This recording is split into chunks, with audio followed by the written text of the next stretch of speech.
Hi guys, welcome to another video with Melissa. Today I'm just going to be doing a video about 25 bookish facts about me. I haven't been tagged in the video, I just saw other people doing it and I thought it was a really cool idea. As someone that loves books and loves writing, so I thought I'll do it really quick.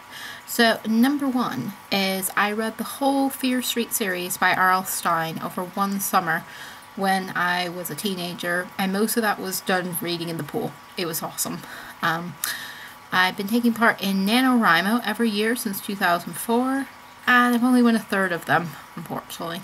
I'm more of a NaNoWriMo loser than a winner, but I am a liaison, so I keep doing it.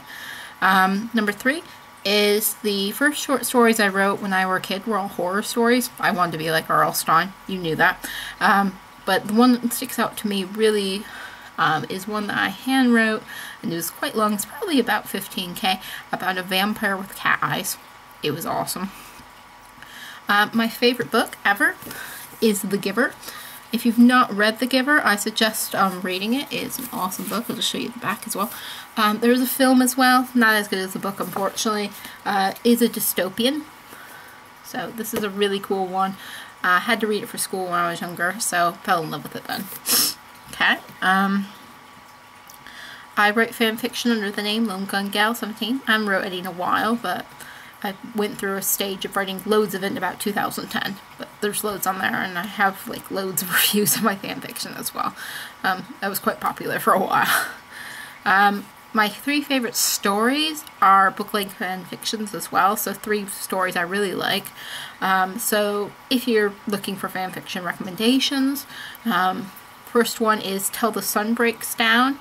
It's by Poet iCat with a K, and that is a Glee fan fiction about zombies. It is awesome. It's kind of like The Walking Dead meets Glee, and I really enjoy that one. And it's quite a long one. I'll just look how long it is. 62,000 words, so it's quite long.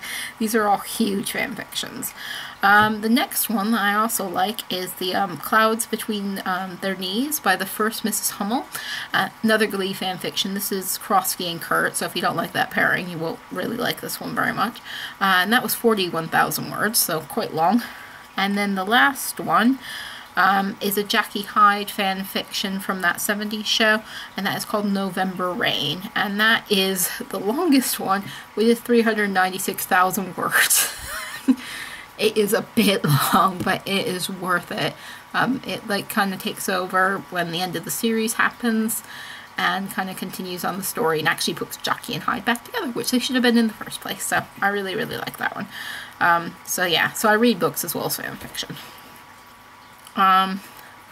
So both my dad and me have worked in a library. My dad used to do the maintenance for the library and empty the bookshop, and I worked as a library assistant and also teach tablet courses, so quite cool. And I've been doing it about 10 years. He did it for about 25, so long time. Some of my favorite moments, this is number 8, when I was a kid, is I used to go to the library with my dad to help him empty the bookshop on weekends and holidays, and I'd get to sit in the library when it was empty and read books. I have access to all the books I wanted, and I get to explore the library. It was amazing. Some of the best memories of my life, really. Number 9, I wrote a Rapunzel book. Haven't done anything with it before the movie Tangled was released, and I actually like mine more. As much as I love Tangled as a movie, my story's better. I have to say.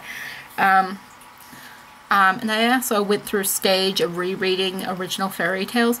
I studied Little Red Riding Hood at university, and after that I was just really interested in fairy tales, and that's kind of why I wrote the Rapunzel one, because I read the original tale and I went, oh, I could write something similar to that, and I wrote one that had Rapunzel more saving herself than needing a prince to do it. And that leads on to number 11, which I went back to school at 26 to study creative writing and children's literature, which I loved, and are perfect subjects to do together if you ever get a chance. I did it through the Open University. Number 12, although I love graphic novels, I've never enjoyed mangas. I have very few. I have like a couple Sailor Moon ones, and even those I don't really like very much. I don't know what it is. I can't get into the format of it. Unfortunately, my partner, on the other hand, loves mangas, which is weird. Okay, next one is number 13. I reread The Giver and Maniac McGee. every few years. Both of these were books I had to read in school. I love them. I read them pretty much every 5 years, it seems, and when I'm at different stages of my life, they seem to mean more to me, especially The Giver, as it's my favorite book. Number 14, I refuse to read books with stupid character names. If the author can't give them a good name, why should I read it? I once picked up a book, was really, really interested in the premise, and one of the main character's friends was named Penis. Am I going to read that book? I don't think I'm going to, because why would you name your character that? It wasn't a nickname, it was his actual name. Another one that annoys me is there's a detective series with a character named Harry Hole. It sounds so wrong. Why would you do that? Why didn't your editor call you up on it, your agent, or someone say, don't do that? Any other name but that. But really annoys me, and I completely will put down a book series if they do it. So even if I really like your premise of your book, I will not read it if you make stupid character names. Very choosy about my books. Number 15, when deciding to read a new book, because I worked in a library and had loads of access to books, I will always pick up a book and pick a random page. I won't read the front or the back. I'll pick a random page because I know, as an author, you spend the most time on your beginning and your ending. So if I can pick a random page and it's still good, I know the rest of the book is probably going to be good, and I'll like the writing style, and I'll like the dialogue.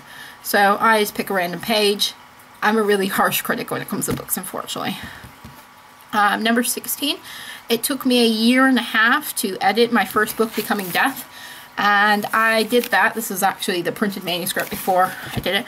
I did that by rewriting it by hand completely, to add in new sequences into it and new characters, and then typing it all up again, and it took forever. But that is the way I edit. I can't edit by just going through and marking things on a piece of paper and then putting it on a computer. I have to rewrite, because that's how my brain thinks best as a writer. So my favorite author, which is probably a little bit surprising, is Laura Levine. Those of you who don't know this, she writes crime chick lit, and I don't normally like crime, but I love her crime chick lit because she's so funny. She writes a series called the Jane Austen series. This is not the first book in it. This is like one of the midway books, but you can kind of get an idea, death by pantyhose, what kind of things they are. And they have ridiculous murder weapons, and the main character in them is called Jane Austen, and she is like a makeshift private detective, kind of like Murder, She Wrote, but younger. But it's great. And some of the other titles are PMS Murder, Shoes to Die For, which is actually my favorite one of hers, Killer Blonde, Last Rites, and This Pen for Hire, which is the first one. But these are really, really funny books. Apparently she's a comedian writer that used to write for TV. She used to write for Newhart back in the day. Always loved her books, every single one. I buy them when they come out. And it's one of the only authors I absolutely have to buy as soon as it comes out.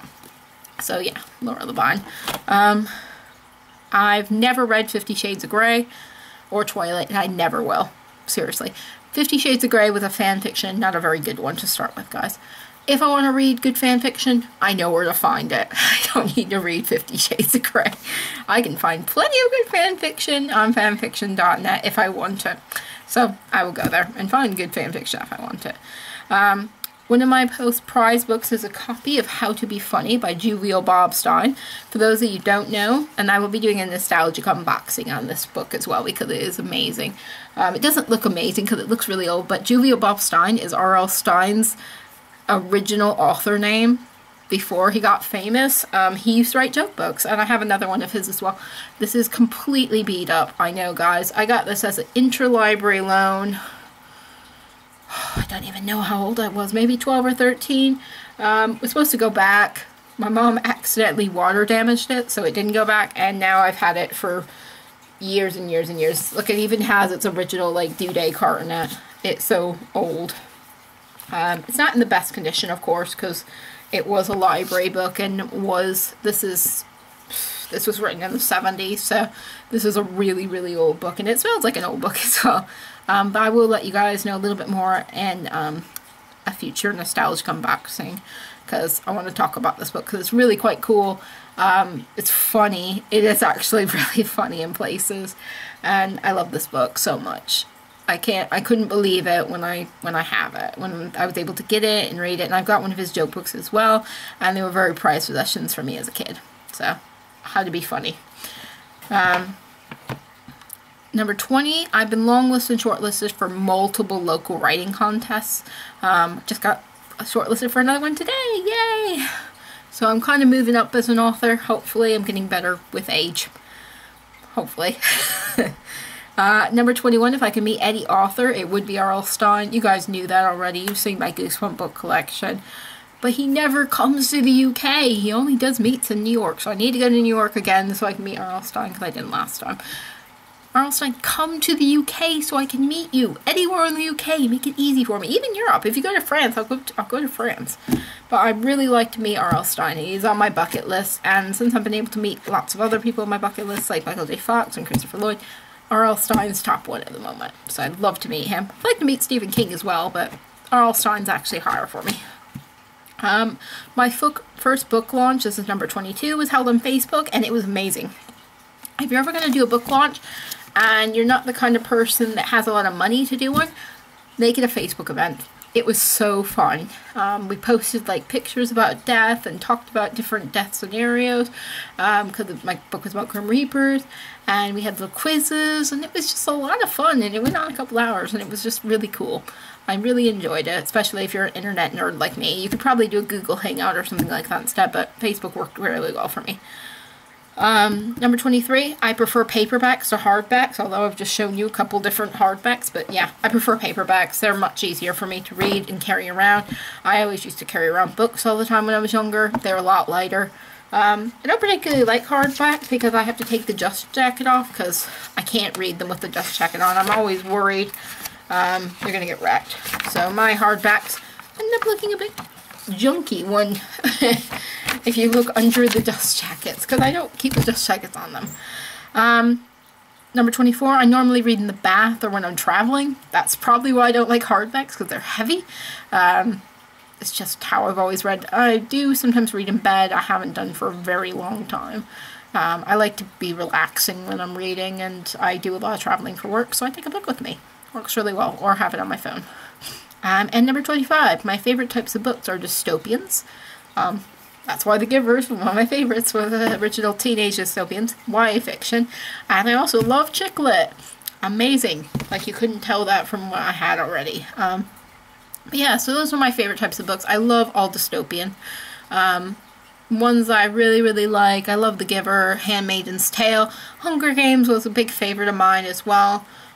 Pretty much everything Margaret Atwood has written, I love as well. She is one of my favorite authors. I have gotten a chance to meet her. So I do love dystopian books. And anything where, Ready Player One was a really good one for me as well. I really like that. I like where you get new worlds in it, and you do tend to get that a lot in dystopian ones. A lot of YA fiction as well at the moment that does that. So I really like when you get a new world out of something. So, those were my 25 bookish facts about me. I hope you enjoyed watching the video and got to know a little bit more about me. I think I'll probably do another one of these soon. I was thinking about maybe I should do a Disney one of these, because like there's a million Disney facts about me as well I could talk about. And I don't think anybody else has done Disney facts, but it just popped in my head that might be a good one for me. So let me know if you think I should do that in the comments or like in the video. Either way, if you'd like to subscribe, I need about 12 more subscribers to get to 100, so if you'd like to help me out, please share it with your friends or push that subscribe button. Thanks for watching, guys. I'll see you later. Bye. Hi guys, Fangirling with Mel here. I hope you enjoyed the video. If you liked it, please subscribe and like down below. You can also comment on my videos and I'll get back to you. If you'd like to support me in my other social media endeavors, you can click on my Patreon and support my video making and writing. I've also got a Twitter and a Facebook below if you'd like to follow me on other social medias. The other thing you can do is buy my book, which is called Becoming Death. There's a little advert coming up after this bit of the video. It's on Amazon. It's about Grim Reapers. Becoming Death by Melissa Brown. It's awesome. You'll enjoy it. Thanks for watching, guys. Bye.